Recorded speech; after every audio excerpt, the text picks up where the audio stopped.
හොඳටම තෙමුණා. හොඳ වැඩේ. අද වාහින්ද තමයි මේ මොහොතේ සැර වෙලා තියෙන්නේ. මං හින්දා? ඒ මොකද? අයියෝ අහලා නැද්ද? ගෑනුන්ගේ කටේ සද්දෙට මොහොත සැර වැඩි වෙනවලු. මං ඉතින් කතා කරේ නෑනේ වැඩි. ඔව්නේ.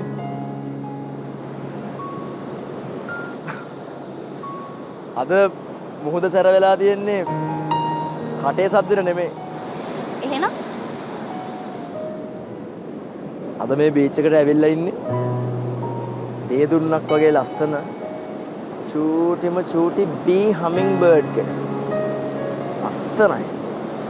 එයාගේ ලස්සනට මේ රැල්ල මේ පැත්තට ඇට්‍රැක්ට් වෙනවා. කවුරු වගේ? බී හමින් බර්ඩ්. කුරුල්ලෙක්. චූටි වුණාට one of the sexiest birds in the world. ලස්සනයි. ඔයා වගේ. සරාගේ. මම මේ කල්පනා කරේ ඇහුවොත් නම් කියන්නේ සම්බෝලයි බතුයි කකයිනේ ඉංග්‍රීසි පැත්තේ බණ්ඩගේ කොල්ලා කියලා. ඒත් මේ කියන උදාහරණ මොකක්ද අර කිව්වේ? bee hummingbird. වැඩේ. ඇයි එන මොකද්ද ඔයාලට කියන්න ඕනේ?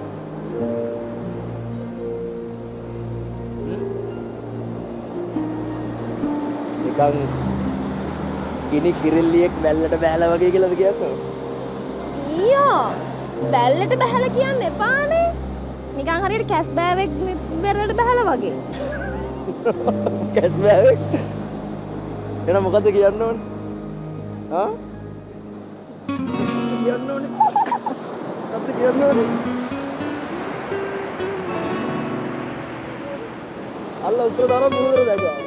තානා. මුහුද ඉක්මනට.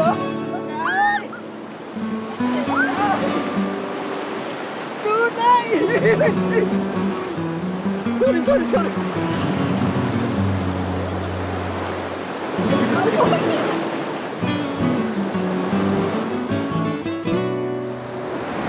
කවුරු කොහොම කිව්වත් මොන පවුරු අලලු බැන්දත් වෙන්න තියෙන දේ වෙනවා නවත්තන්න බෑ. හීනවලට ගිහින් එන්න කෙටි පාරක් නෑ.